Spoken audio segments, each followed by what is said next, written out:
Awesome. I'm Joe Eaton. I currently volunteer as the program director for the Faster Saves Lives program. We put together this panel tonight to provide the community, the schools, churches, businesses, other people the ability to come out and answer questions and hear from experts that we have worked with over the past 5 years on this program. I'm going to start off with just a little bit of history on the Faster Saves Lives programs. I don't know how many of you have a lot of details on this or where we've been, but the Faster Saves Lives program is funded totally by the Buckeye Firearms Foundation. We're a 501c3 nonprofit educational charity. We started back in 2008, and our foundation's initial focus was youth firearms safety training. We sponsored youth shooting events, young men and women both in the shooting sports at the national and international levels. We've worked with a partnership with the American Academy of Pediatrics in the state of Ohio for their Store It Safe program, which is a program to allow pediatric doctors to bring up safe storage with their gun-owning parents of the patients that they have. This program is really different than a lot of stuff that we've heard in the past where the physicians were attempting to stigmatize gun owners. This program is set up so that the physicians assume from the start that there are guns in the house and that the families are gun-owning families, and then provide them information on safe storage devices and other ways that they can keep these firearms out of the hands of children and other untrained people. Our foundation provides free safes that they can make available through these pediatric ones, and we think that's really a huge step forward. Instead of having the firearm owners that are out there looked at as the minority, they are now looked at as commonplace. Let's do everything that we can to keep them safe. We've started some recent partnerships with the Ohio Department of Mental Health, with the Franklin County Law Services for Suicide Prevention Services. We've also worked with, we have actually filed several lawsuits against the city of Cleveland whenever they have decided to get off the rails and ignore the state constitution. So our foundation had a lot of stuff going on. And then late in 2012, the tragedy at Sandy Hook Elementary School started. And that was really a defining event for our foundation. A couple of things happened about that time to bring together what ended up being the Faster Saves Lives program. First of all is our foundation was invited to a town hall similar to this barely a week after the killings at Sandy Hook Elementary School. And as the board was preparing for this town hall meeting, we got frustrated that this was the same thing over and over and over again. Every time one of these murderous events happens at a school, we would go to a town hall or to a debate, and we would say our soundbite. They would bring in people who want to restrict the lawful ownership of firearms. They would say their sound bites. Everybody would pat themselves on the back and go home and act like something had changed, but nothing would change. And we decided at that point in time that we had to look to do something different. As a result of Sandy Hook, there was a school in East Central Ohio whose parent-led safety team charged the superintendent of that district with finding a way of including firearms as part of their safety plan as yet another overlapping layer of protection for their schools. The superintendent knew the work that we had done with firearm safety in the past. He approached us to say, what can I do to put together a safe and effective program? The combination of those two events launched what became Faster Saves Lives. At that town hall meeting that night, when our legislative liaison, Ken Hansen, stood up and announced that our foundation was going to fund a firearms, crisis management, and emergency medical training class for 24 school staff who wanted the training in how to effectively respond to these active killer events. We made the announcement, and then we sat back to see what would happen. We weren't really sure what would happen. Schools are not ones that are known to be the first to step outside of their comfort zone. And we even had some in the media that would interview our foundation president, Jim Irvine, and simply mockingly ask him, do you think you'll even find 24 people who want this type of training? And truthfully, we didn't know. What we quickly found out is that the demand from the school teachers, not only here in Ohio, but across the United States, was much stronger than we imagined. It was within the first month we had over 1,000 school staff which had signed up for the 24 slots that we had open. By the time we could conduct our first class in the spring of 2013, that waiting list had grew to almost 2,500 school staff. So we did our first class for 24 instructors with Mr. John Bennett out at Tactical Fence Institute in March of 2013, and then our foundation realized that we now had an even bigger problem. We couldn't stand up and say that we had made a difference when we had trained 24 people out of 2,500. We had to go back and find a way to get this training and make it available for schools. We went back to the foundation. I worked with them on some additional funding, and that became the Faster Saves Lives program. Since we started with that first class, we have now finished 5 years. We have getting ready to start. Have started our 6th year now. The 2018 training classes have already started. In that period of time, our foundation alone has worked with over 1,300 school staff from 225 different districts, and that's across 12 different states. The vast majority of them are right here in Ohio, but there is demand from all over. Our research shows us that 25 to 30 states currently allow their schools the ability to decide if they want to have firearms as part of their safety plan or not. We've trained these. We started in 2017. We did our first out-of-state class in Denver, Colorado. We are actually holding 3 more classes out in Denver, Colorado this year, and I'm currently working with schools in both Indiana and New York State to see about doing classes in those states also. The program keeps growing. What started as 3.5 days of intensive firearms, crisis, emergency management, trauma medical training is now grown into a 3-year curriculum for a lot of schools. After the first training, they came back the next year and said, what else can we do?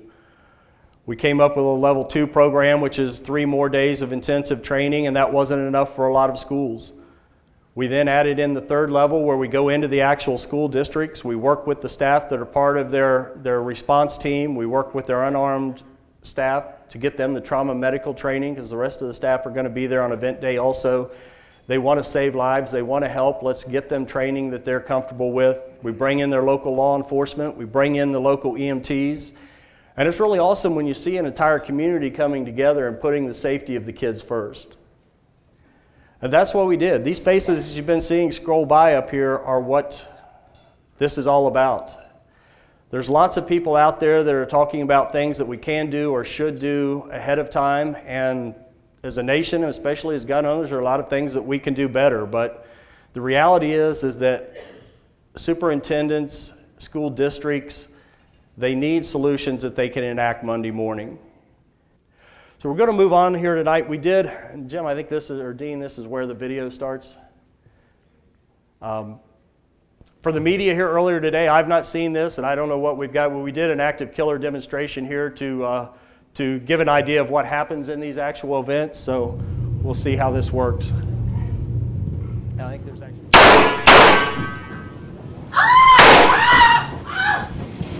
You're all gonna die!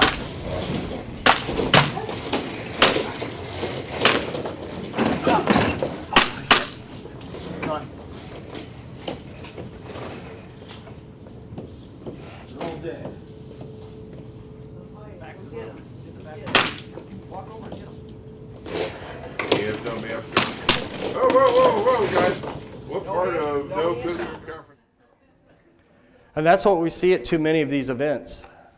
There's no plan. There's nobody coming to help.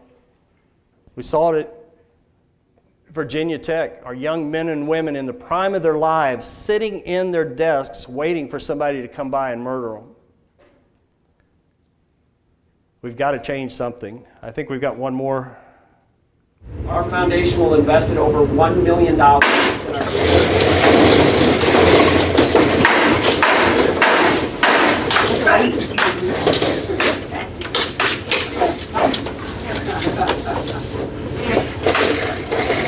Every student, pow, pow, pow, pow, pow. All right. And she's actually in the sights using it. Okay. All right. The events change quite a bit. We always get questions from schools, well, why do firearms have to be a part of this program?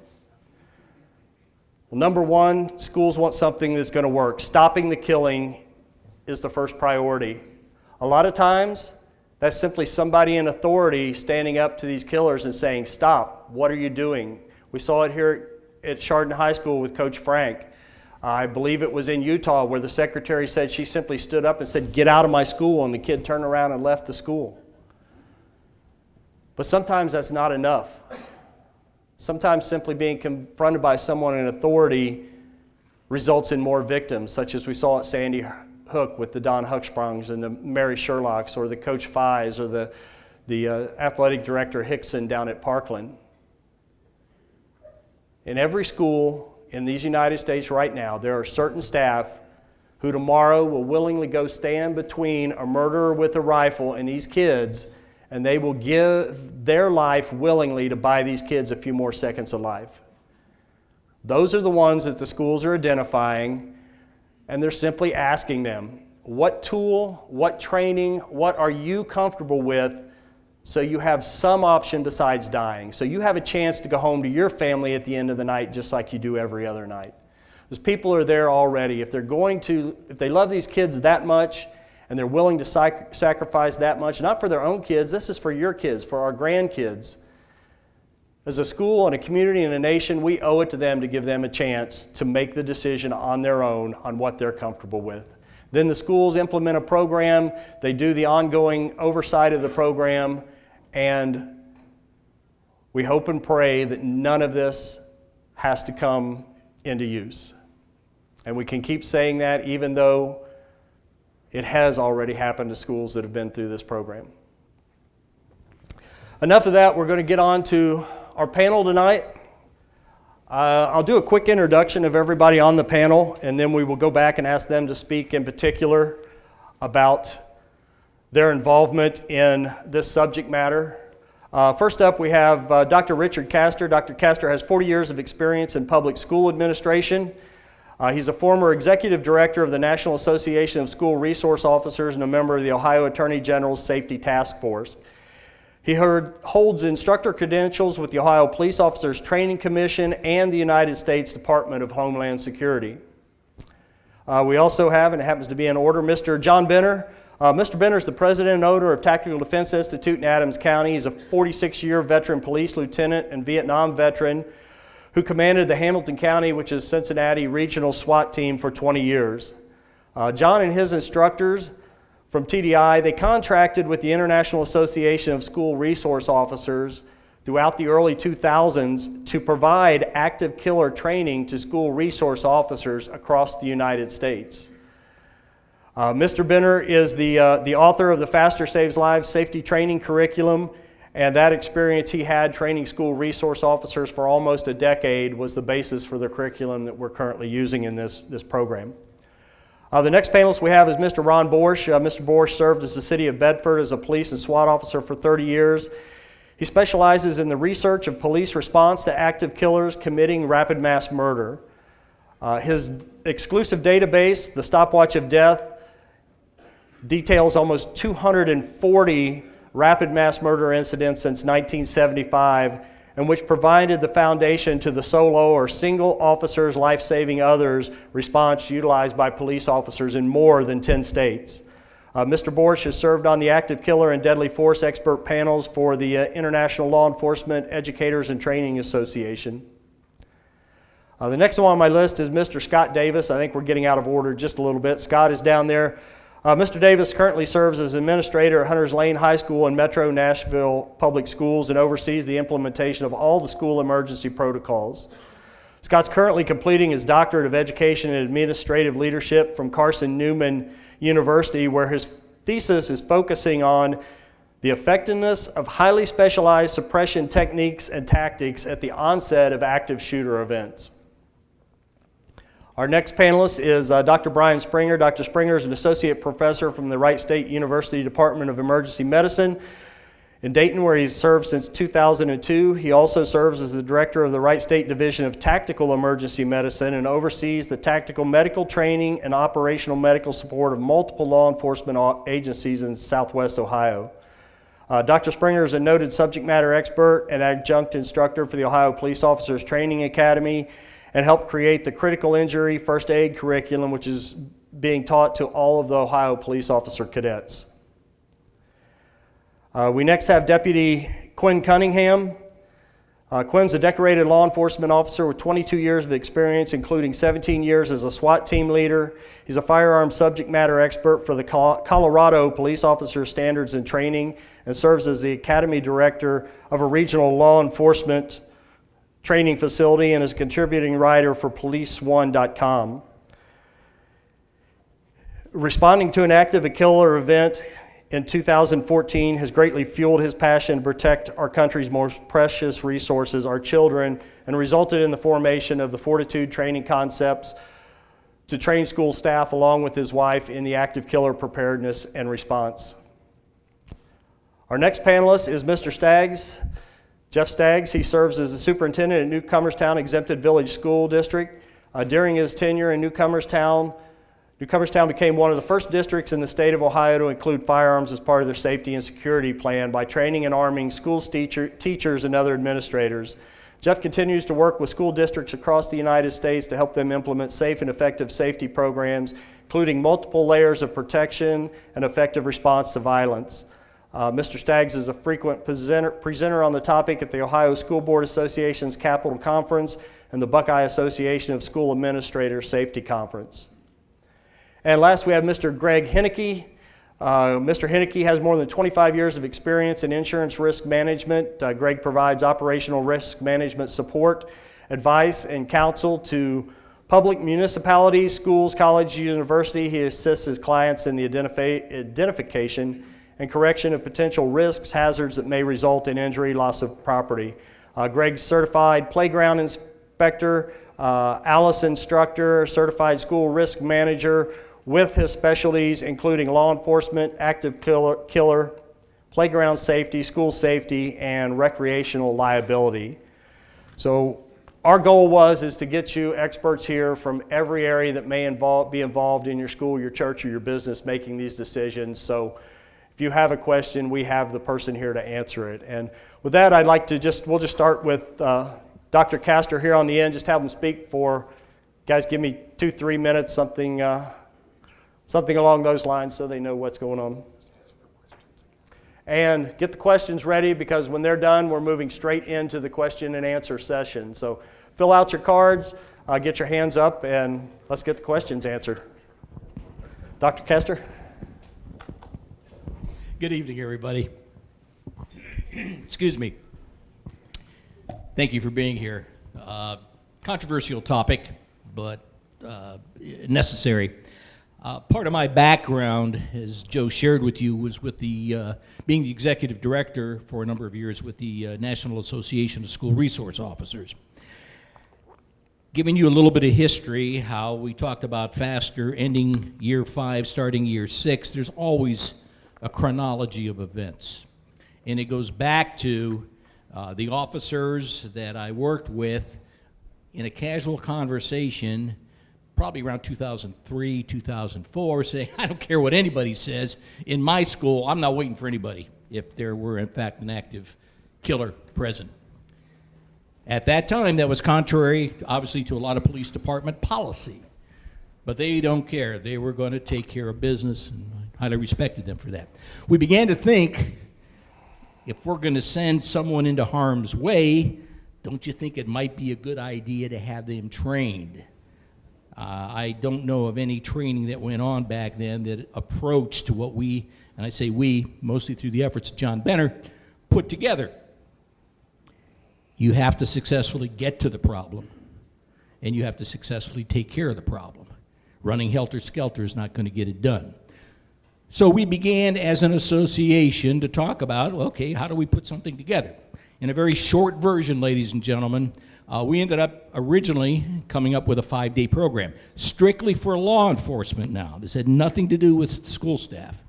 We put together this program and took it on the road. Matter of fact, our first class was in Hoover, Alabama, that we put this on, and then there were many, many more after that. That program, that curriculum, that training became really the nucleus of the FASTER program and our 3-day training. So it had its roots. We talk about this in year number 5 or 6. We talk about the concept of arming staff. Technically, it got its start probably over 12 years ago. We didn't know it, but that's how the evolution took place. One of the things that hit me in my travels across the country with NASRO was the question I had from a middle school principal. I was the guest of the Sandoval County Sheriff's Office in Sandoval County, New Mexico. And this principal came up and said, "What do I do to keep my kids alive until the good guys show up?" Very legitimate question with not a really good answer. And I began to think about this. And then, of course, things happen. I shared with you the birth of this thing through John's efforts with NASRO. And it started there, knowing that not everybody was going to buy into it. I approached as executive director. I was charged by the board of directors to talk to a couple of possible people to present the program. One nationally known police organization simply said, "Nah, we're really not interested." Big into quad, big into all that police stuff. Okay, got shut down. Not so with TDI. And the rest is history in terms of its evolution. Other than the question, I want you to think about it, other than the question that came from that middle school principal about what do I do to keep my kids alive, the second question I used to get universally is, well, what can I do to target harden my school? And my response, which is what an attorney would say, answering with the question, what will your community tolerate? What will the community tolerate? I can spend the next 10 minutes talking about the Meilat school in Israel in 1972, subjected to a terrorist attack. They haven't had one since. I will promise you, I can't think of a school district in the United States that would tolerate what they did to protect the kids. I'm not here to praise Israel and their tactics, nor to criticize them.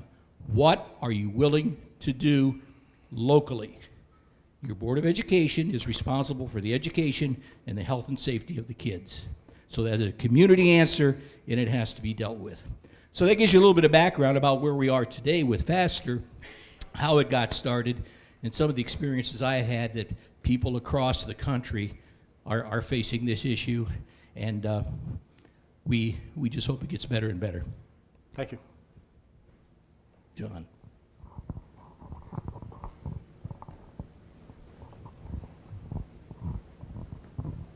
Like Dick said, I became involved with this through NASRO, and the bottom line is we had to really stop and think about what we're doing and really study the problem to put on an effective class. And we do a lot of individual stuff because we train a lot of individuals, and so that made it pretty simple. And Ron here, that I guess get this thing next. He really was the guy that did a lot of the study and the stuff that I hate to do, like working on the computer and finding out information and stuff like that. I'd much rather have him do it and me steal it. It makes it much simpler that way. I always give him credit, but I still steal it. But bottom line is I realized when we were doing the NASRO classes. And first of all, the thing you have to realize, folks, is that not all policing is the same. Okay? There are really good police officers out there, and there are really bad police officers out there. You have no idea who is coming to help you. Okay? You look at the Parkland shooting here recently. Here's an SRO that stood outside his building with his kids in there and never went in.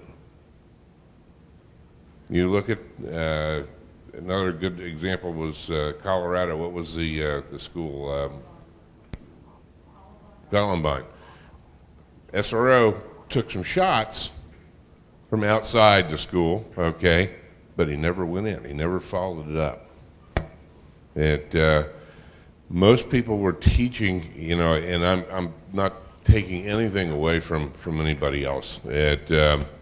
Our idea of the individual officer response, Ron had the same thing. We had it independently of one another, and I'm sure many other people across the country had the same thing, okay? So, I don't think anybody's really inventing anything new. But we were like lemmings, but law enforcement has changed what they've done over the years. I think the Texas Tower shooting down in Texas was the first thing that really brought law enforcement ahead in tactical teams and getting long rifles and snipers and various and sundry things like that. And then we kind of got into the SWAT mode, and by the time we got to Columbine, the Columbine caused a major malfunction, but we did what we were trained to do. And I think almost every place in the country would have done the exact same thing. And so I'm not saying anything about any other law enforcement officer that I wouldn't say about myself, because we all came up with the same answers. We'll take, we realized that we made a terrible mistake at Columbine by putting up a perimeter waiting for a SWAT team. The time doesn't allow it, but we still didn't realize that. But we did change our method of doing business again. So we we made teams of local officers. Okay, we'll get 3 or 4 guys to the scene, or guys or gals, and then we'll go in. Well, we still didn't understand the problem, and I'm saying me as much as anybody else. The bottom line is, it was a flawed concept, okay? The individual officer response is really the only viable response, and my expectation is that law enforcement isn't a player in this at all. We are there. I've been a policeman for 46 years. I love law enforcement, okay? The bottom line is, we're not players in this, because we cannot get there fast enough to make a huge difference. Something goes on long enough, yeah, we can get there, and they're coming, and it doesn't matter how good they are, how much they want to do a good job. It's just that they're not there, and time is your issue, just like Joe was talking about. So consequently, we believed for many years that after doing we did thousands of scenarios doing the NASRO classes all over the United States. And the bottom line is, what we found out is that if we've got an officer 100 yards down the hall, if you start the shooting right then and there, he knows he's only 100 yards away, and he moves down that hall to that school, to that room where the shooting is occurring. Everybody in the room is already dead or wounded. And it's like, this is not working too well. We need more guns. Folks, we never believed for a second that we would be able to implement that, quite frankly, until Sandy Hook. Unfortunately, it takes blood running in the hallways to get any change. But the weird thing is, law enforcement has at least tried to change. We've made a lot of mistakes, and I'm not, like I say, I'm blaming myself as much as anybody else. But the schools didn't change hardly anything. They just continued to march right on until Sandy Hook. I think the age of the children, if you notice, it's not how many people get killed, it's who gets killed. If you look at the shooting out in Las Vegas, we lost a lot more of our citizens out there in a horrendous event, and that died pretty quick. You don't hear too much about that anymore, do you? But let them shoot up a school, and everything changes. Thank you. Keep it just a couple minutes.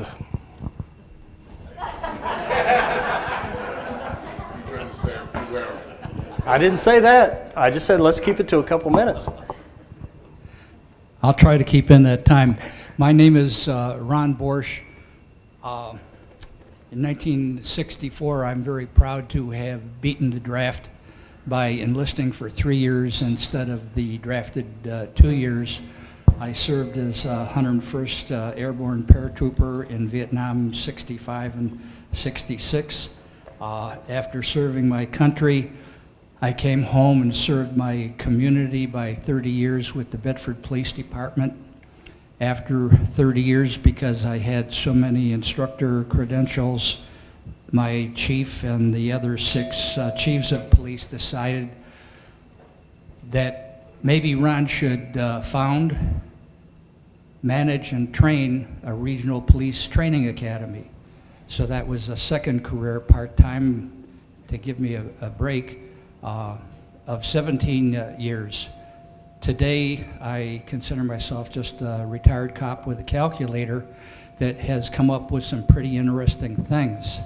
While I was at SEAL Regional Training Academy in Bedford, Ohio, it was kind of interesting, like has been mentioned before, law enforcement was kind of lost about what to do after Columbine. They had alleged experts, and they probably were, that came up with things like a 4-man formation or a quad or a diamond, the essential of what I call rounding up a posse before taking any action to save lives. And I thought that was wrong. So I decided to start doing research, and research showed me that these gurus didn't know what was going on in the past or even in the present, nor did they know that their method of waiting for a 4-man response was the least effective. And my studies came to a conclusion: the most effective law enforcement response, because they're off-site, has been single officers life-saving others, SOLO for short. I hope you bear with me with some other acronyms I have. When some of the folks talked about being on your own, my acronym is YOYO, you're on your own. Another acronym is numerous unstable or troubling symptoms, nuts. And I think at the conclusion here, you'll see how aptly named the FASTER program is by doing some simple tactical math. Today, I'm an amateur writer, and Buckeye Firearms have been so kind as to publish some of my stories among other places. And one that you may be interested in was the systematic failure of law enforcement.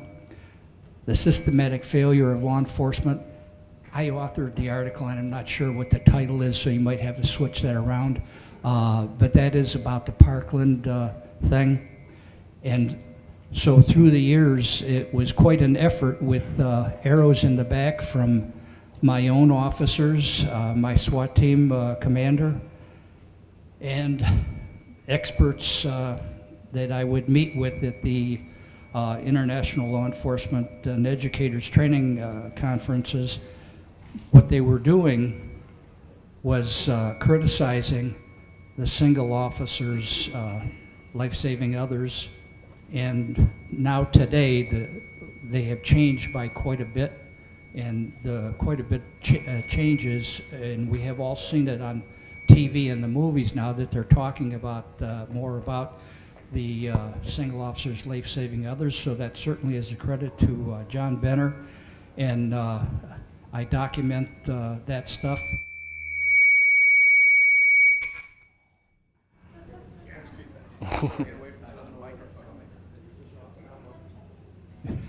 The speaker's off. Okay. Yeah. So one of the things that I'd like to share, and it backs up things like FASTER, and that's time. I call it tactical math. And the best way for you to understand this is the Gabriel Giffords incident, the Congresswoman in Tucson, Arizona. I think that was about 2011. You need to understand, in 15 seconds, there were 6 murders and 13 wounded, a total of 19 attempted murders in 15 seconds. So for those that are interested, the potential is more than one attempted murder per second is possible. And there's also another one that was in Australia that had more murders, and it was the same amount of time. So I'll respond to questions later, but I certainly would like to thank Faster for the time to present. Thank you. Good evening, everybody. Thank you very much for having me out here and having all of us out here to talk about this program. Back when Commander Benner was putting together the curriculum for Faster Saves Lives for educators, he asked me to put together a medical component. Ultimately, what we have now is what we call immediate casualty care. What we did in terms of creating that was to take tried and true techniques that have been used and are still used by the military and by law enforcement and make them accessible to individuals who are there and in our schools in these situations. You might notice that time keeps getting mentioned again and again and again. And when it comes to critical injury, time is of the essence. 4 minutes without oxygen and your brain will start to suffer from irreversible damage. 4 minutes of heavy arterial bleeding, there's a good chance that at that point you are dead. If we talk about even the best response in terms of for law enforcement or for EMS, if you happen to still fall in that window and suffer from an injury where you are actively bleeding or you have lost control, the ability to go ahead and to oxygenate, there's a good chance that even by the time medical help arrives, that you could be dead, that the kids who you're taking care of could be dead. And once again, let's even look at best case scenario as far as for rapid law enforcement getting there onto scene. EMS arrives, and let's say they are hot on the heels of those officers. EMS is not going to go ahead and enter into a hot scene like that. EMS is a valuable commodity. Now, of course, again, to pre-hospital providers, this is not to denigrate them in any way. They're willing to go into risky situations. They're willing to run into a burning house to go ahead and save lives. But if they go willy-nilly into a situation where there's still rounds being fired, they could potentially end up being the casualty. So they need to approach a situation like that cautiously. Even if that caution adds only a couple of additional minutes, and those extra additional minutes, people can bleed to death. What we've done with the immediate casualty care is, again, take these proven techniques. We dispel myths, things like that tourniquets are bad, and get rid of those, and teach individuals how to go ahead and to control compressible bleeding, how to go ahead and open up the airway, how to go ahead and to patch up chest wounds, things that can keep people alive out in the field. What we find in any of the, whether it's active killer response, mass casualty situations, is that if we keep people alive long enough to get them to higher level of care, the odds of survival skyrocket. But somebody needs to know how to go ahead and do that immediate care at the point of wounding. You hear about the golden hour of trauma. Really, what we're focused on is that platinum 5 minutes. That if we can go ahead and do interventions right there at the point of wounding, we can go ahead and increase chances of survival markedly. These techniques are simple. You don't have to be a physician to do them. You don't have to be a medic to do them. We teach this to police officers. We teach this to civilians. These techniques are honestly very easy to do, but somebody has to teach you how to do them, and you have to have the right equipment. I feel that the immediate casualty care is a critical component of the FASTER program. It's also a component that even out of the context of an active killer event or a mass casualty event, injuries, structural collapse, motor vehicle collision, you can see these injuries and you still now have the means to go ahead and intervene and increase the chance of individual survival.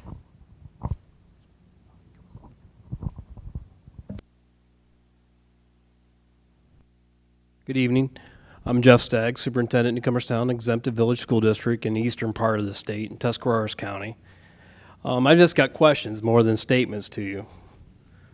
Why is the safety of our students and children a negotiable item? Why do we make it political? I believe as superintendent, I'm in charge of two things: the education of the children of my district and their safety. You know, we want to have these discussions. We want to have these so-called experts give their opinion. Again, I don't want to play with kids' lives with opinion. I want facts. And the fact is, if we have someone there at the event that can stop and minimize that effect, then more kids are going home to you. Every school shooting that there's been, you know, since I've been in this 5 years now, and our district has had an armed staff for 5 years, I've studied that.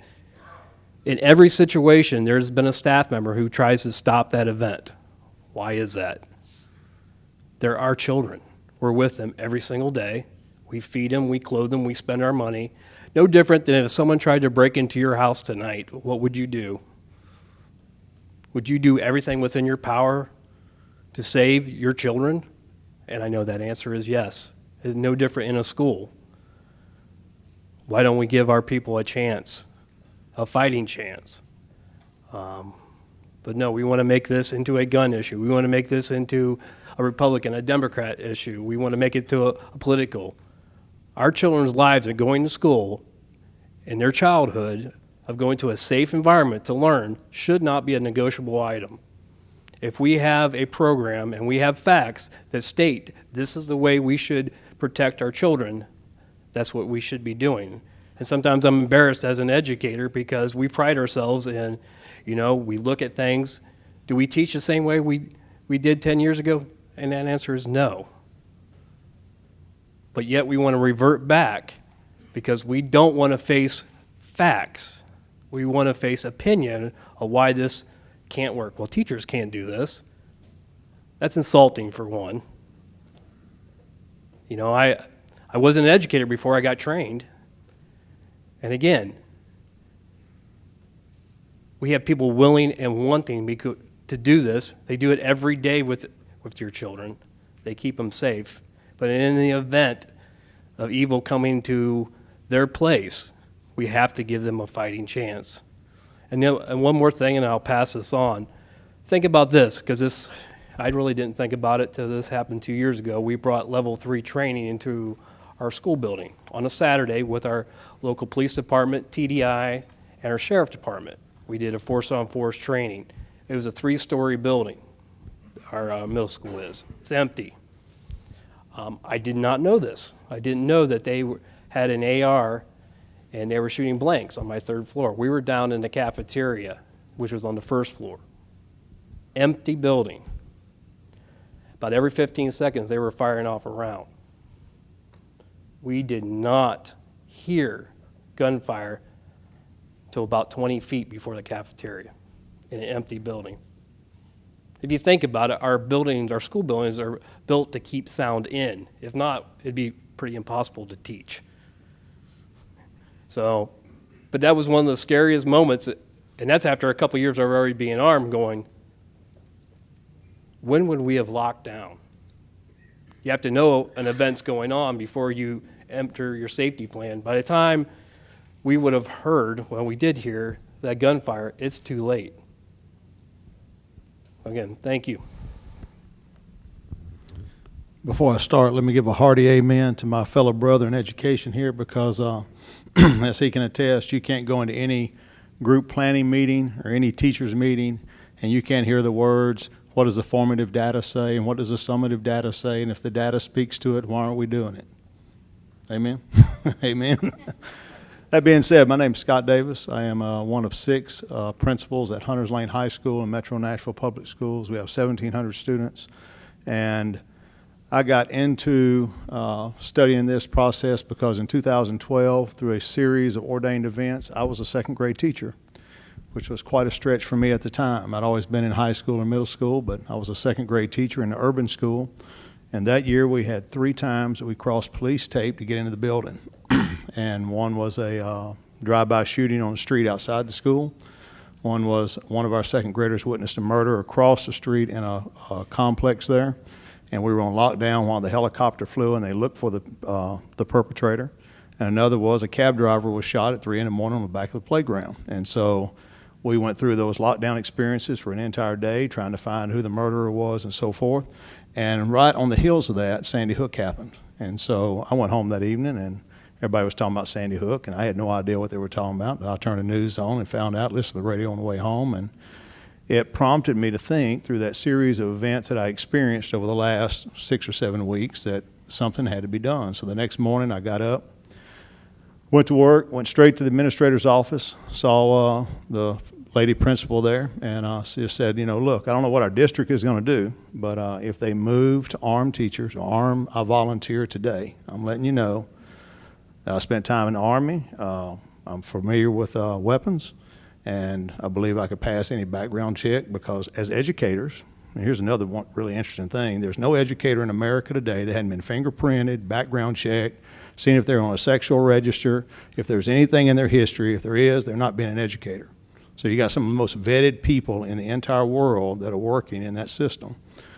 And so from there, I had finished my MBA, and so the next day, the principal comes to me and she says, you know, our grant manager in the office is leaving. Would you like to move to the office and become the grant manager? I said, I absolutely would. And so I ended up being in the front office. Now, I'm not sure if that was because I volunteered to protect the school or what, but I was credentialed to do that. And then I was encouraged by the Holy Spirit in my life, my wife, to pursue a doctorate. And so I was trying to figure out what that was, and somebody asked me, so, you know, just think about anything you would like to study. And the armed intruder was the first and foremost on my mind. So I spent the last 2.5 years, that's how I came across the FASTER program, spent the last 2.5 years researching and studying what I call the elapsed time theory and suppression engagement techniques within the educational establishment, because nobody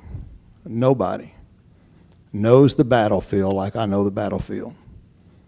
I may not know each one of those 1,700 students by name, but I can walk through those halls and tell you if they're a stranger in the building. And every educator in that building can tell you if they're a stranger in the building. And so from that, I believe that the things that we need to do today are not just about the armed intruder. I think suppression engagement techniques and tactics delivered in a very specific, highly targeted, proficient way, with high proficiency, as FASTER requires at 93%. As Mr. Castor alluded to, what we're facing today is not the single armed intruder. See, everybody thought when Pearl Harbor happened that would never happen again. And then we had the Twin Towers. And then I look back and I go, how many times did they try to blow the Twin Towers up that nobody saw that they were going to blow the Twin Towers up? It's in the papers, car bombs, all those things. In our district alone, we have 83 elementary schools. That's 83 soft targets without SROs in them. 32 middle schools with unarmed SROs, and 16 high schools that have armed SROs. But none of them are tactically trained, and none of them are prepared for a terrorist attack on one of those schools. None of them. So it's not just the single armed intruder we're talking about. What we're talking about is the fact is a catastrophic event that will cause us to turn our schools into prisons and not the safe havens they are today with the culture they have today, so that we can educate students as you were educated when you were in school. I don't believe I'm a prophet, but I do believe that the problem is bigger than what we're discussing today.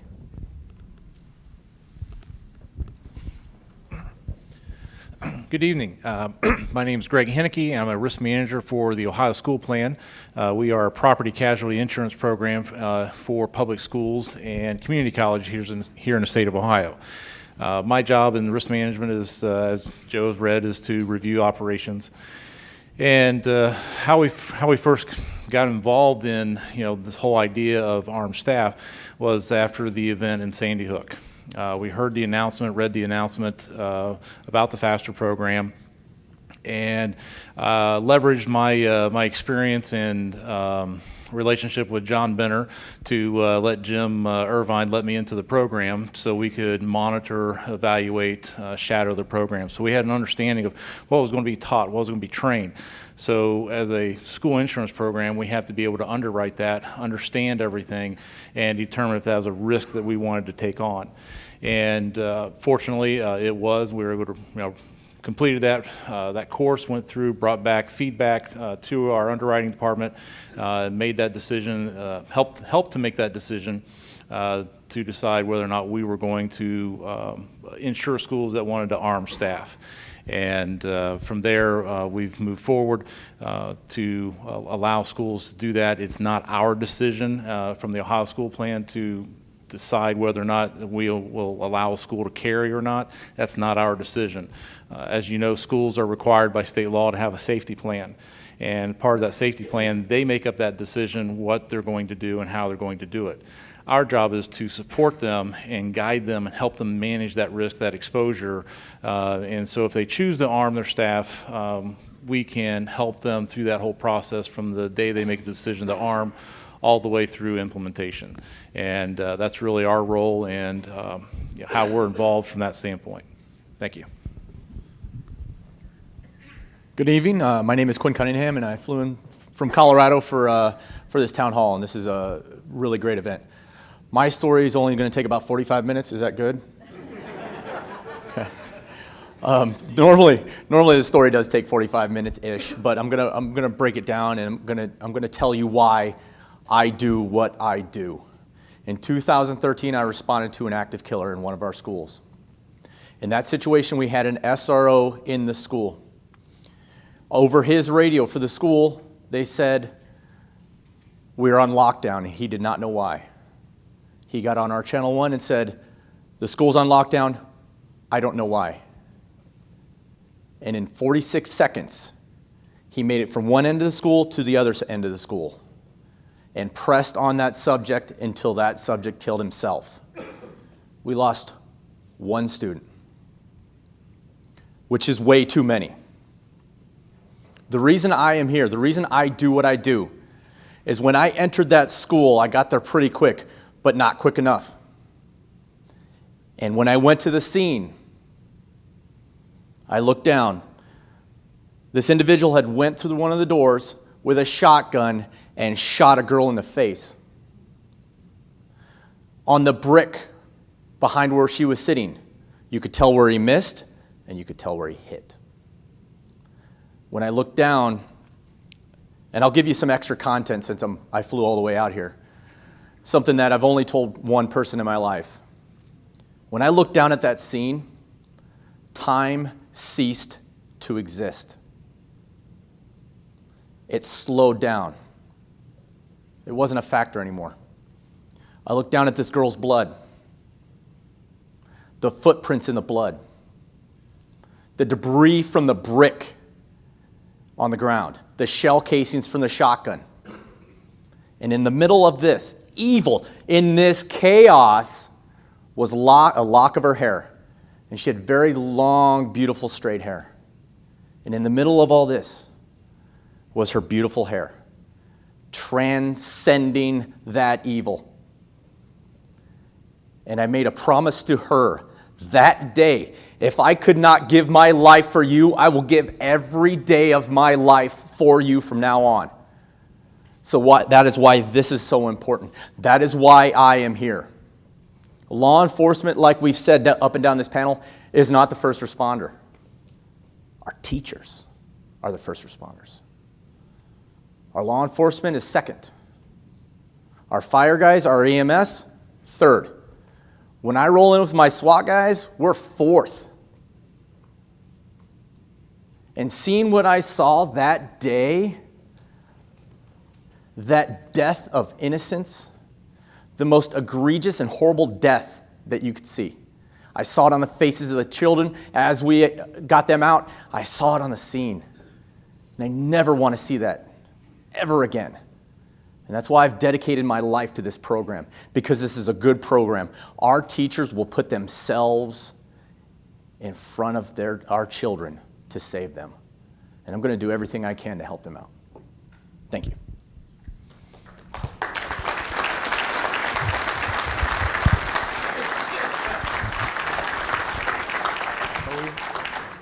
we worked pretty hard to put together people that had expertise on every facet of this topic, and that's why we brought them together into one place. We've got quite a few questions here. I'm going to start going through these. I do want to note if you've got any other ones, hold them up. Also, any of them that we don't get to tonight, we will make sure we get to the panel and let them answer it. We'll have it on our website available afterwards also. So, Jim, there's some more out here.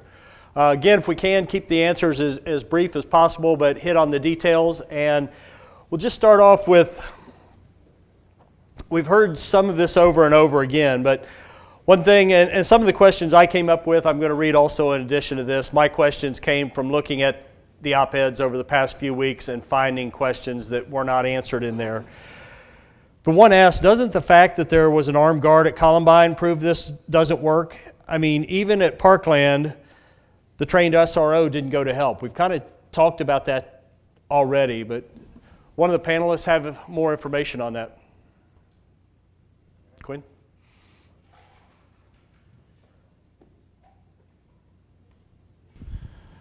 With my opinion in the Parkland deal, we had a retired on-duty officer who was just riding out the rest of his career. That is not the place for a retired on-duty guy. The SROs, in my opinion, should be the guys who don't want to do it, the knuckle draggers, the guys who won't take crap from the kids. I'm a father, I know how it goes. Won't take crap from the teachers and the parents, and then when it's time to go, they are ready to go. It is not the time to have an individual who's retired and just riding out their career. That's my opinion.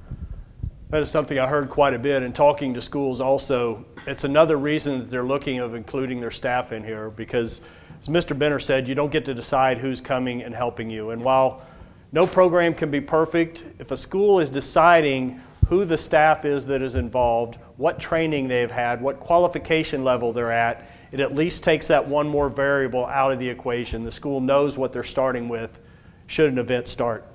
Mr. Borsch?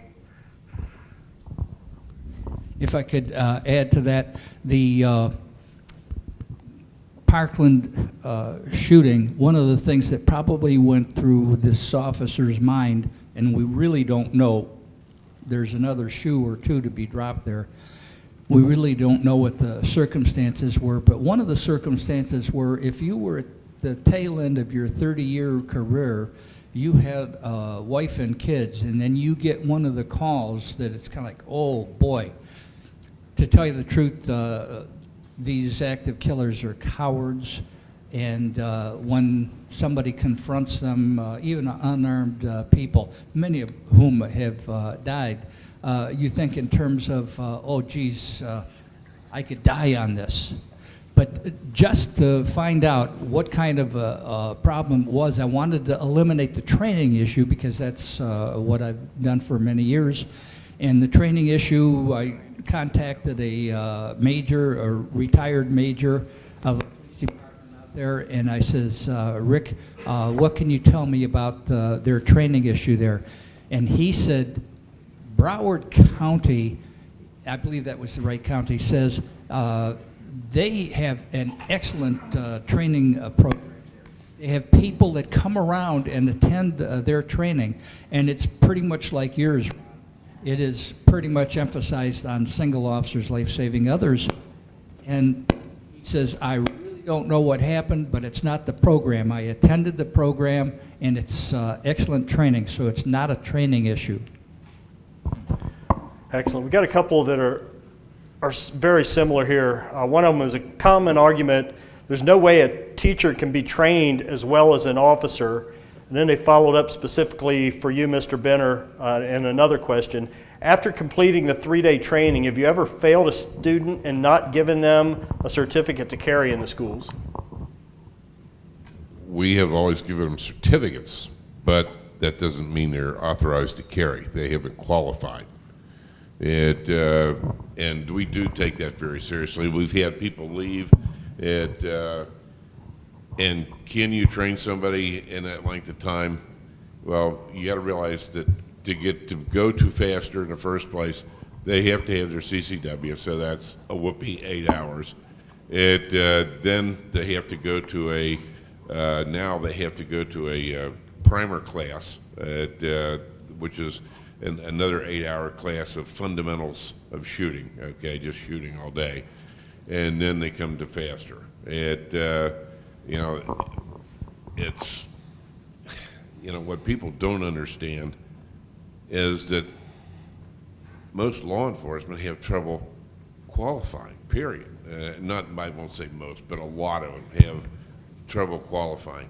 We have our faster graduates qualify above the standard of an Ohio law enforcement officer. They have to reach a higher percentage, and they have to do a little bit more. We just had a 3-shot move and shoot, which is like very simple. The whole thing's simple. In fact, if you can't pass that, you really shouldn't have a gun.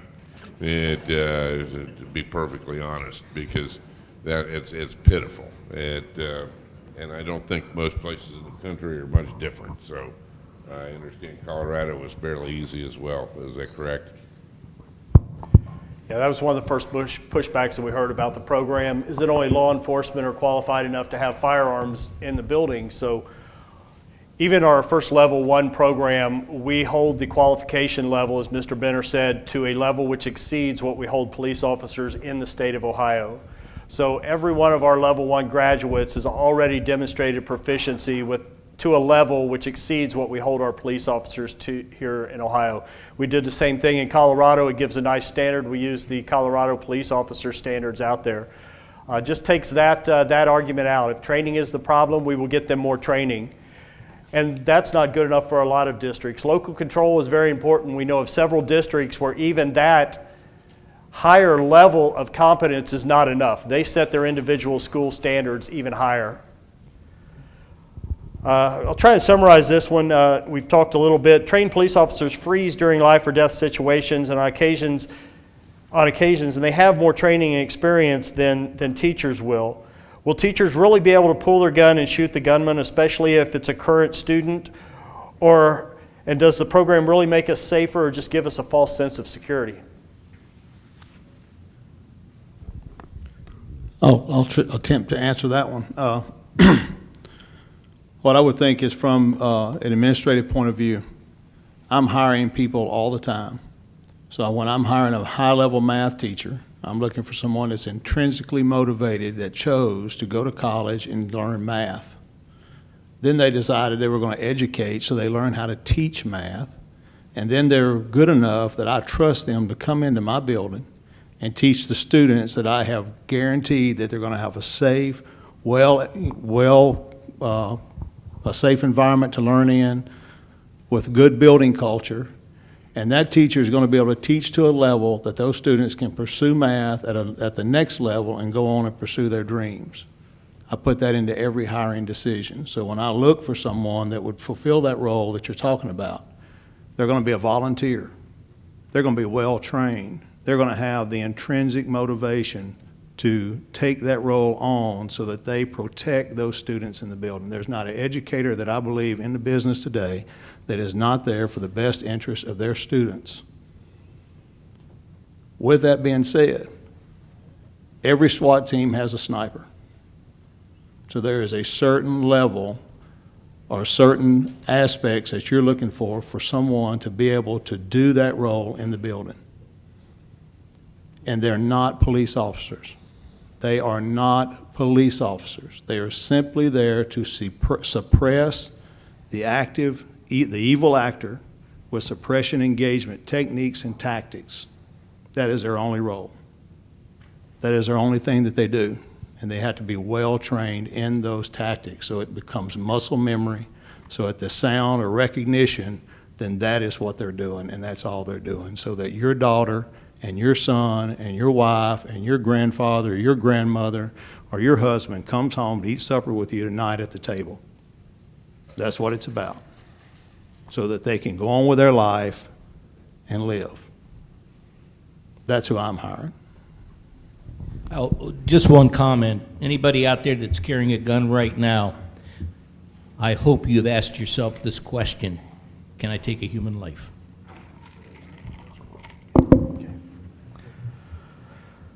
All right, what should an unarmed teacher look for to help them decide whether to stay in a classroom or flee a classroom during an active killer event? If that's not already trained, it's too late. And let's go over to the statistic. When's the last time a child has died in the United States in a fire? Why? We do fire drills. We build buildings that virtually can't be burnt down. And the same thing with our lockdown procedures. They should know and not know. They should react. I don't want them thinking in that situation. We should run scenarios. In our particular case, anyone in my district, a cook, a bus driver, a custodian, can call a lockdown at any point. If they see something that is not right, we lock down. I don't want people to go, well, you know, in the manual, no. If something is wrong, that should be instinctual. So if they have to think about what happens, do I leave this or not, it's too late. Then we haven't done our job. Okay, we had a few more that I've seen over. Is a lot of questions are, why can't schools just hire more resource officers, or isn't lockdown enough? What about the other stuff we've heard about, such as ALICE training or metal detectors in schools? First of all, if you're running a metal detector and somebody wants in, there's a thing called action versus reaction. You catch somebody with a firearm, they're going to have a shot at you first. You know, bottom line is they're going to get around that. They're going to get around stuff like that. There's no perfect answer to any of this stuff. You know,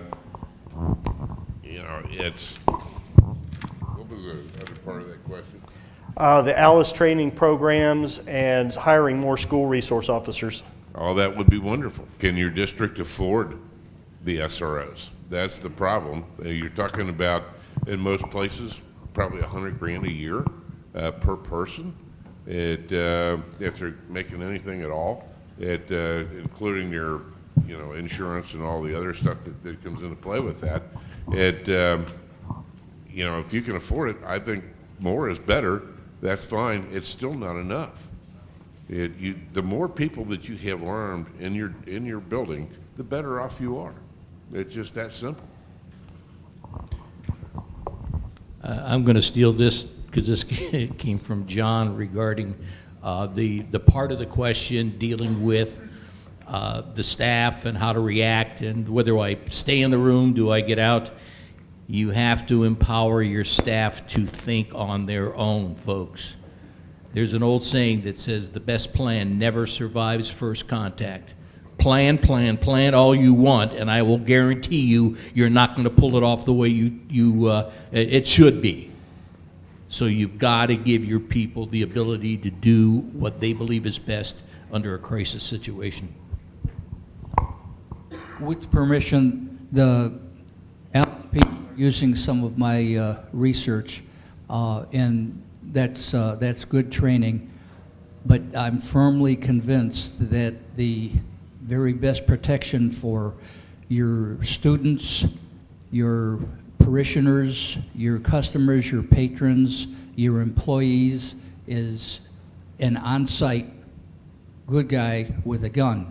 And we can't just put it down with one person. It's kind of like, it depends. Like, for instance, that Parkland shooting, that was a campus officer, and there were all kinds of well, I don't know how many. That was building number 12 that they were where the shooting took place. So that gives you an idea that this was an understaffed good guy with a gun.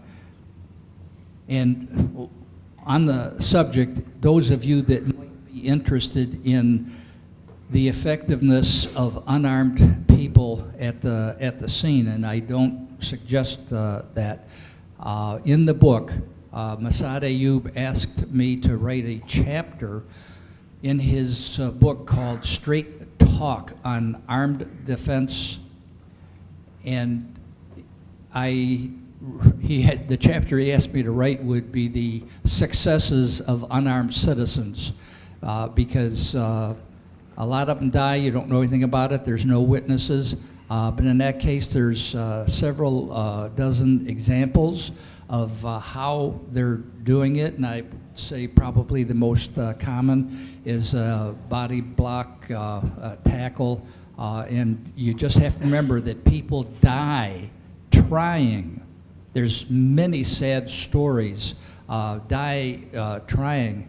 And when I mentioned before about Gabriel Giffords and a 15-second event, you need to know that the average event for incidences that meet my protocol is less than 6 minutes. And in the less than 6 minutes, you have to understand that there is, Ed Sano is editor for a couple law enforcement magazines. He said there's a 5 to 7 minute delay in notifying police, and you can understand why.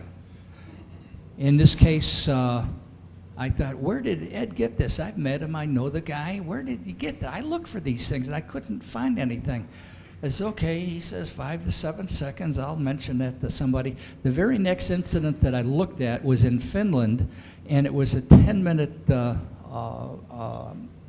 murder time, and in this case there was a documented 6-minute time. It was kind of like, wow, Ed really nailed that. The average between 5 and 7 is 6.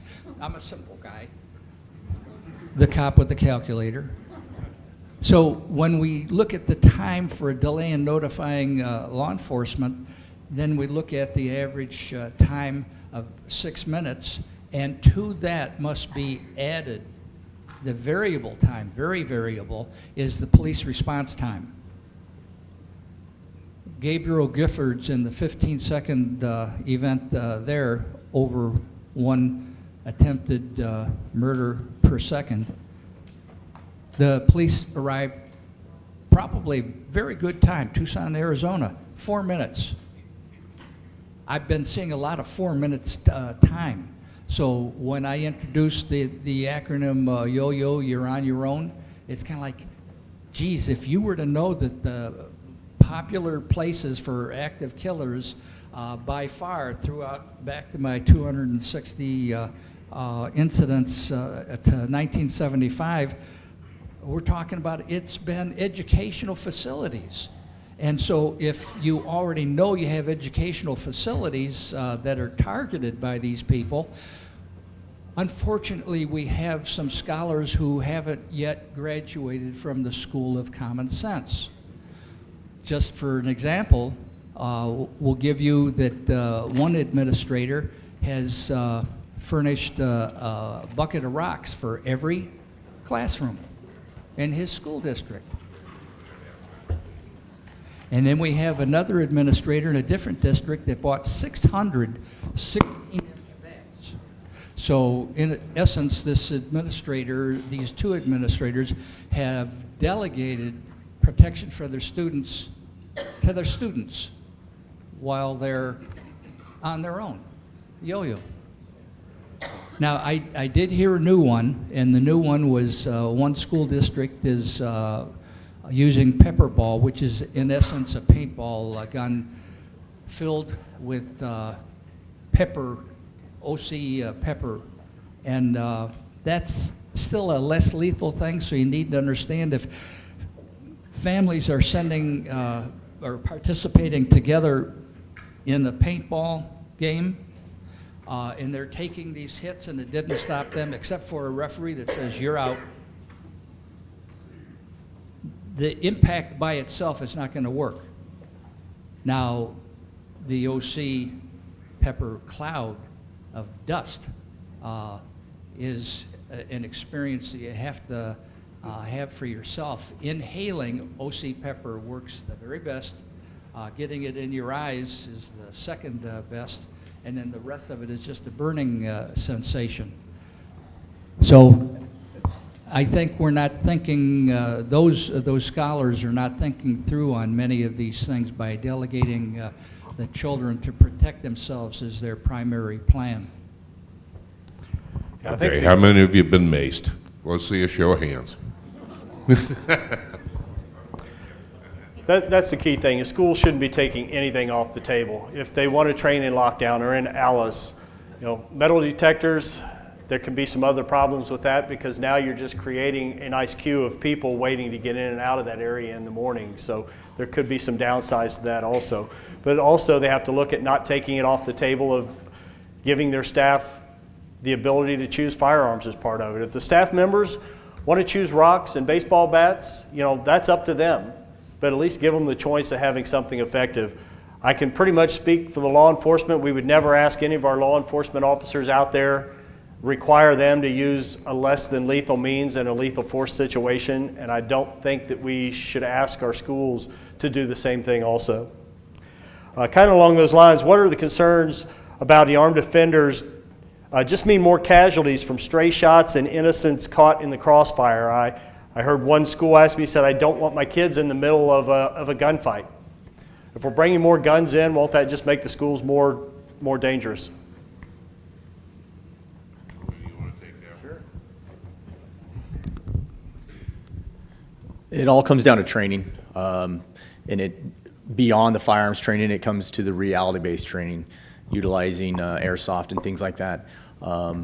And not everybody can do this, and that's fine. And I'm fine if we have a teacher who is a student in the class who can't pass the qualification, is not doing well in the reality-based training. I'm cool with that. They just don't have it. That doesn't mean they're a bad person. It just means this is not for them. I think that's one of the misconceptions we hear more than anything, is a lot in the media want the public perception to be that these schools are standing at the front door handing out firearms to the teachers that walk in. It's not a program for everyone. The ones that don't want to be a part of it, there is nothing wrong with that, and there is nothing wrong with them. But the ones who do want to be a part of it, the schools have to look at a safe and effective way of implementing it. And we have had lots of people walk away. We've had quite a few of them that realized during the training, this isn't for me, I'm done. And that's fine, not a big deal. Just a quick answer also to the previous question. So an active killer wanders into your school and is shooting students. Would you rather have that killer engaged in a gunfight with an armed teacher who's trying to resist and stop that threat, or just have them continue to pick off kids? And then beyond that, when you look at these active killer events, when an active killer has been engaged, they either turn the gun on themselves or they've ended in a shootout. The last three since January, last four, have not ended that way. They've ended by apprehending the shooter, which to me is a very troubling aspect to this whole transition of what's happening, because now we got people that possibly are copycats, because now they know, just like the one in Florida this past week, where the article was, or the title was, hey, the teacher talked him down. That's not really what happened. When you read the article, he had already shot somebody, he put the gun down, he came to the teacher, he saw her, he knew her, they had a relationship, and he made the statement, hey, I'm insane, you need to get somebody to come get me. That is a horrible thing to be allowing to happen in our schools. Back to Dr. Springer-Wise there. The question is, how long does it take to bleed to death from a gunshot wound? Yeah, when it comes to bleeding to death from a gunshot wound, it comes down to the three tenets also of real estate: location, location, location. It depends on where you have been shot.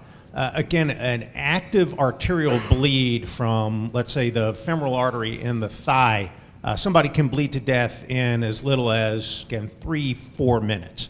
Other locations on the body, that bleeding may be slower, but also still, even after 3 minutes of arterial bleeding, even if it's not enough to be lethal, once you've lost enough blood that your body has now gone into what we call hemorrhagic shock, that the organ systems are not getting adequately perfused with oxygenated blood, already at that point, the odds of survival start to drop precipitously. If we address bleeding at the point of wounding and get that bleeding under control before shock sets in, odds of survival are extremely high. If we allow that individual to bleed for several minutes unchecked, even if they haven't bled to death, their odds of survival plummet. I'd just like to add on to that, if you have the stomach for it, pull up the 911 calls from the Townsville Elementary School. And if you can listen to these school staff begging for help to come, knowing that you're listening to a young 6-year-old boy die in the background because they don't have the tools and the training needed to keep this young man alive.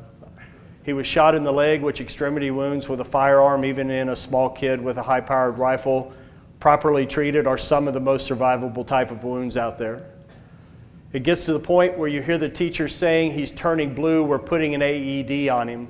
These teachers are doing everything they can think of to keep this kid alive, but they hadn't taken the time to understand that tourniquets are your friend. AEDs are for heart attacks.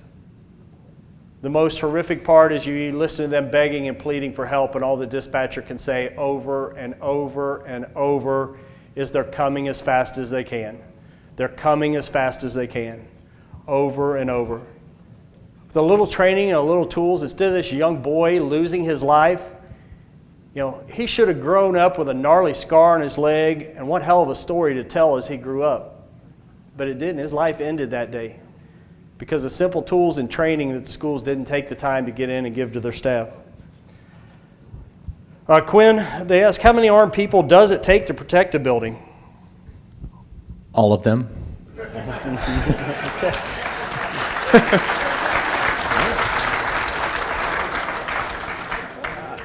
I think the security, we've talked a little bit about layers. I think the security should be in layers. There should be people trained in non-armed response. There should be obviously the armed response and things like that. The students should be trained, and all of the teachers should have some type of training. All of them is not really a joke. These are kids. If it was my kid in that school, as much as a caveman as that little guy is, I would want everybody armed and everybody ready to defend him. On these force-on-force rehearsals, simulations, and reality-based training, all of that is important.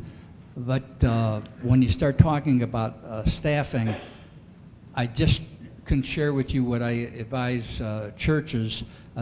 A small church should have no less than 2 armed good guys in it. And the bigger you get, you run into a staffing problem, and you are overloading the system. It doesn't matter whether it's an electrical system or a water system. When you are overloading the people, like the Broward County SRO that was responsible for multiple buildings, and I guess he did a really good job on getting to the scene very quickly, but the unfortunate problem is he did nothing that saved lives there. And as I understand it, it may have been him that said over the radio, don't come within 500 feet, this may be an outside shooter. It's kind of like, okay, so the people that are well trained to do the right thing, their guy on the scene, it's kind of like, okay, don't get any closer. It's kind of like, well, that led to very bad consequences. So you don't want to run into a staffing problem. And if it's a big school, just remember the gunfire is not a reliable indicator. Our experience, my experience with evaluating 3 different communities' responses was that when you have a 38 blank, and for those that know something about the 38 blanks, they are louder than a 38 with a real bullet in it. And we found out that the minute you start going way down the hallway, around the corner, or up the stairs, you can't hear it over ambient noise. And it's very common for people to not even think about gunfire. They'll think about firecrackers. They'll think about somebody dropped a book. They'll think about some work being constructed outside or inside or whatever. And they actually have a mental denial that it really is gunfire. They prefer to not believe that, unfortunately.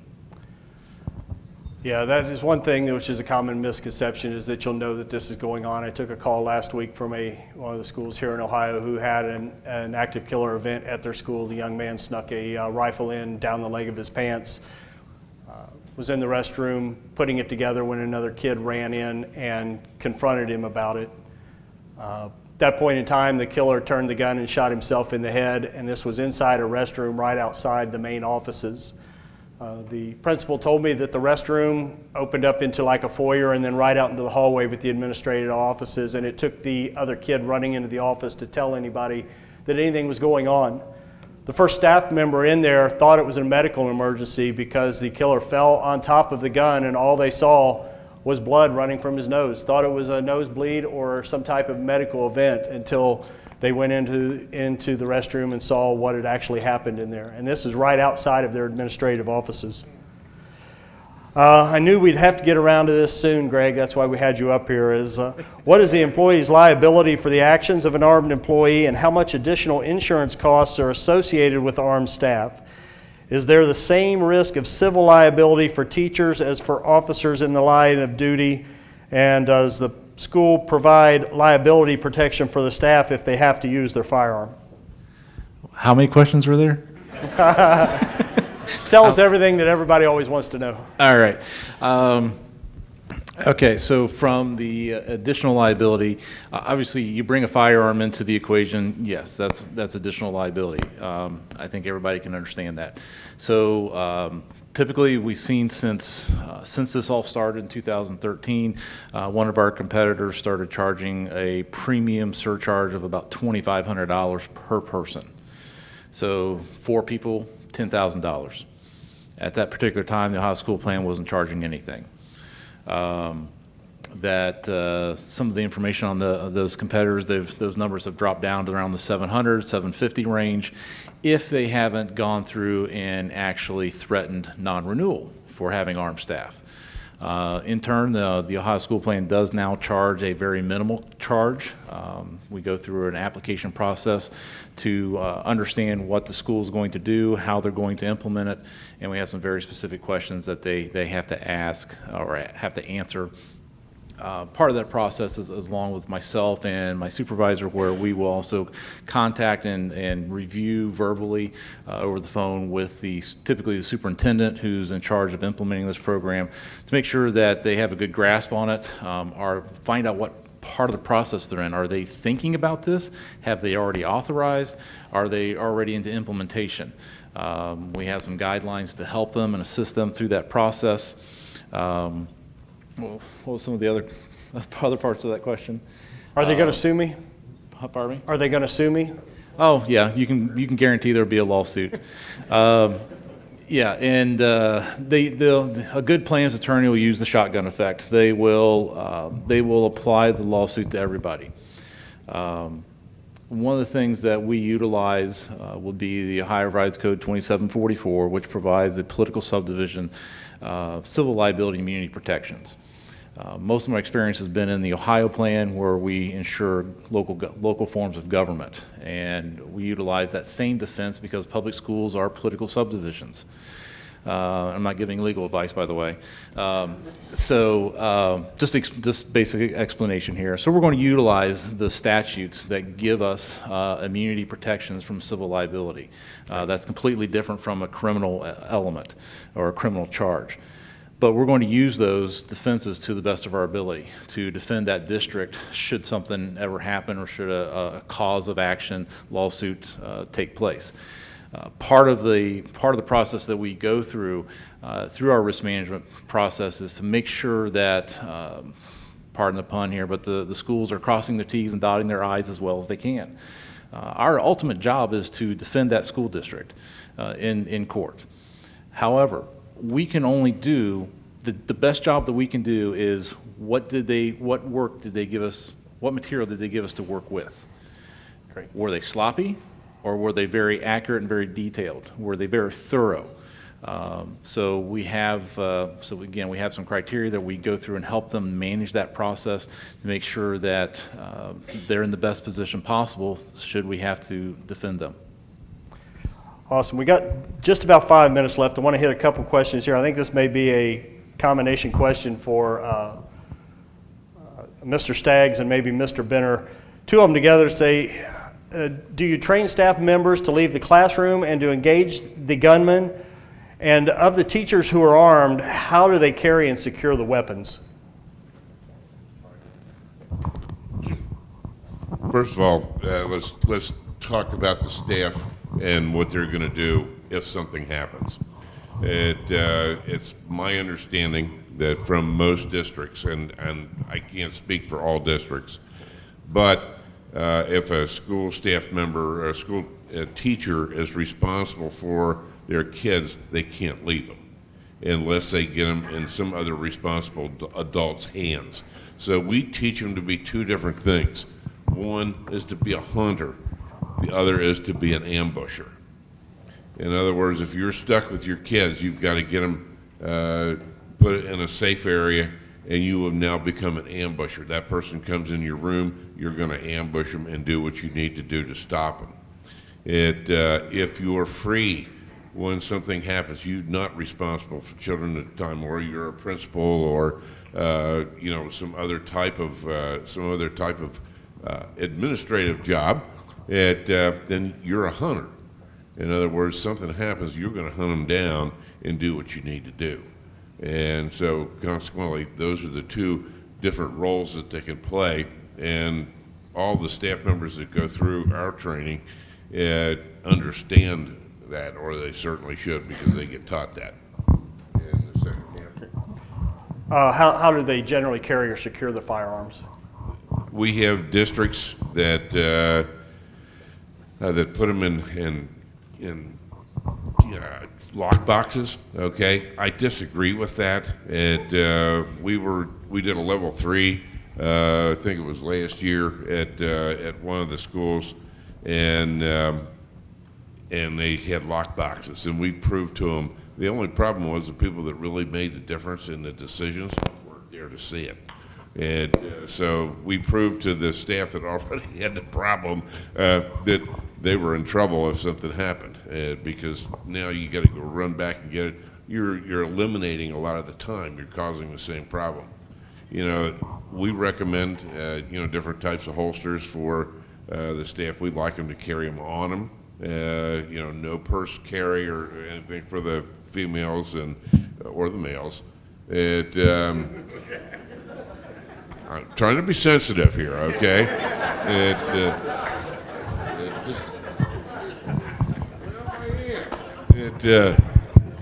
Okay, I don't like that. But seriously, if they have good holsters and a little practice with that, and I've been told by some of the staff members that have lived through this, I certainly haven't, but the first couple of weeks that the kids find out that they're armed, everybody's looking, to see, who's got a gun, who doesn't, and within a couple of weeks, they forget about it, and it all goes away. Okay.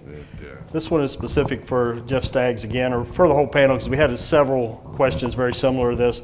How or what did you do to get your community on board to have them okay to have armed staff in the schools, and what are the beginning steps as a parent can do in their community to encourage schools to look at a program like this?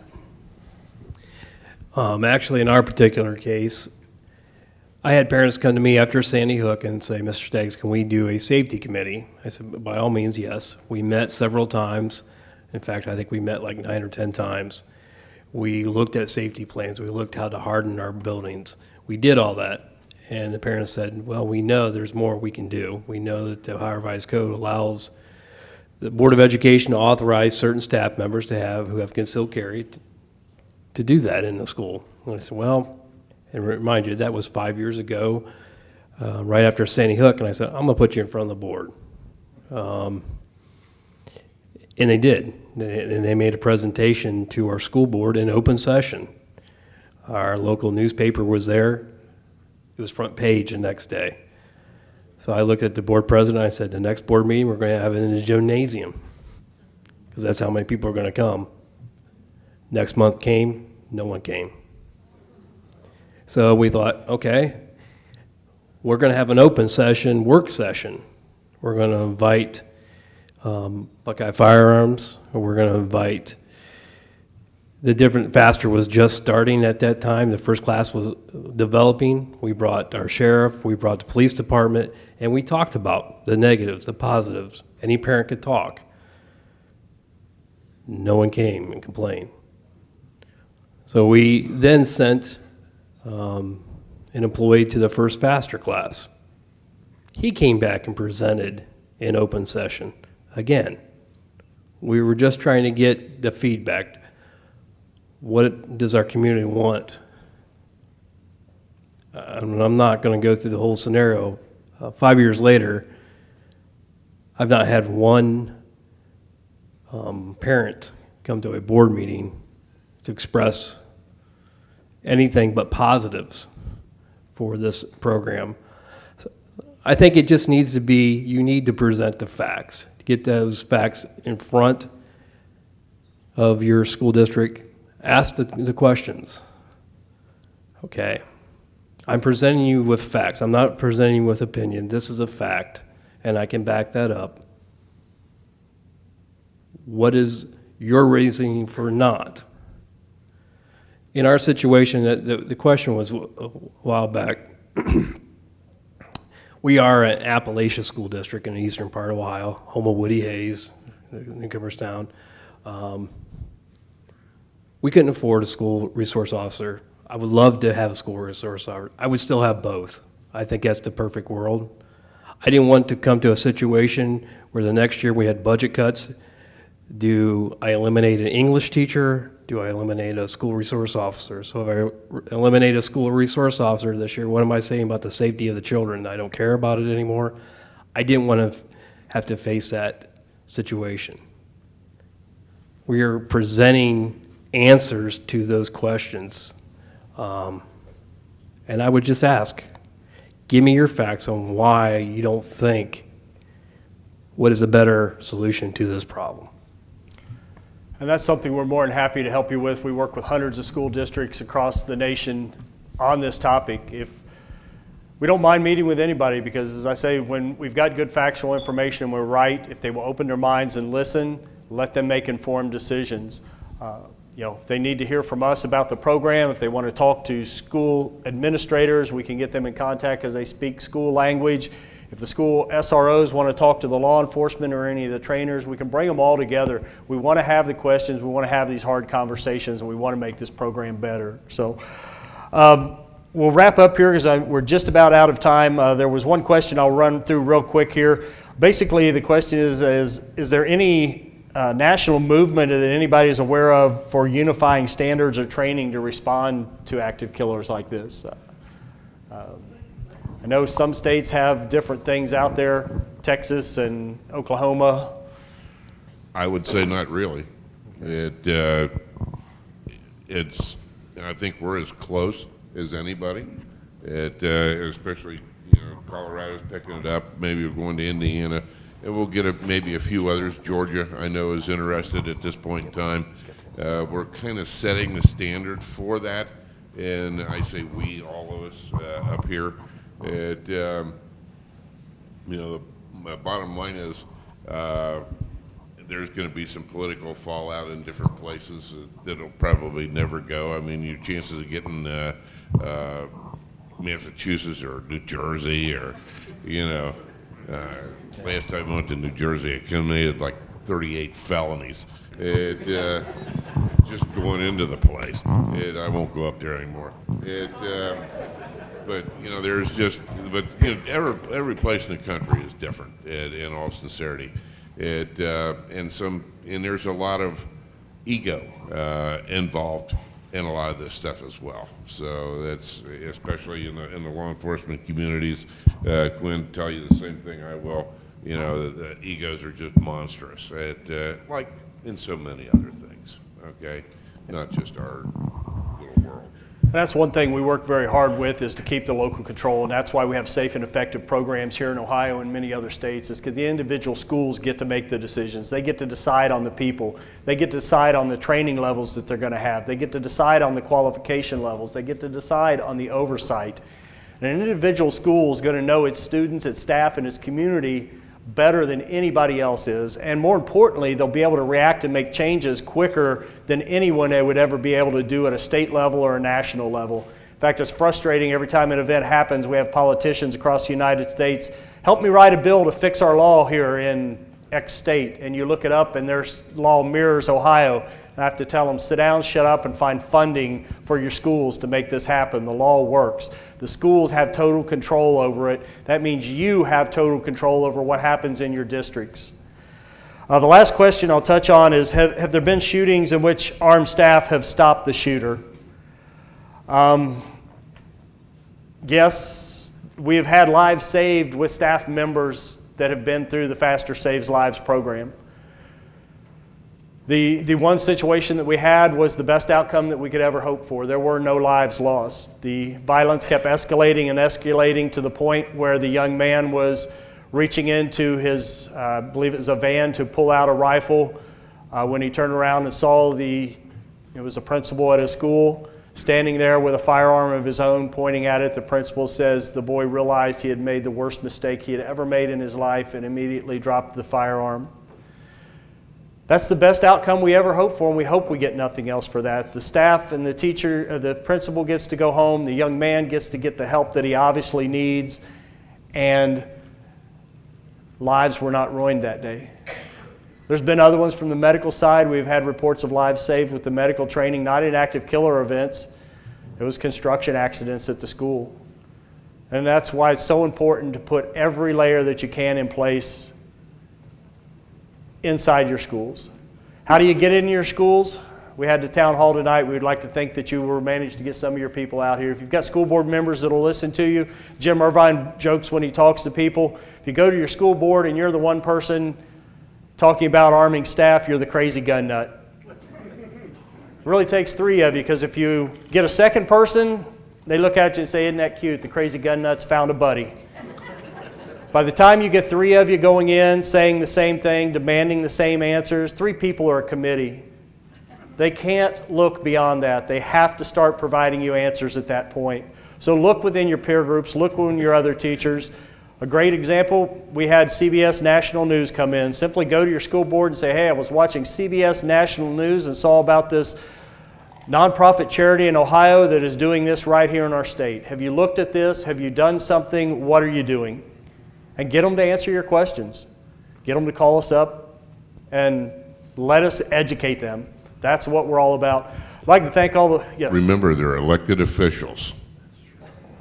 Okay? So the more people you get to go to the board meeting, the more elected they feel. That's right.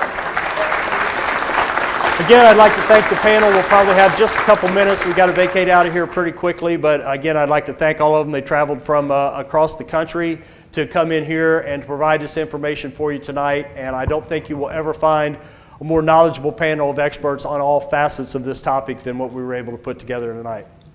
Thank you, guys.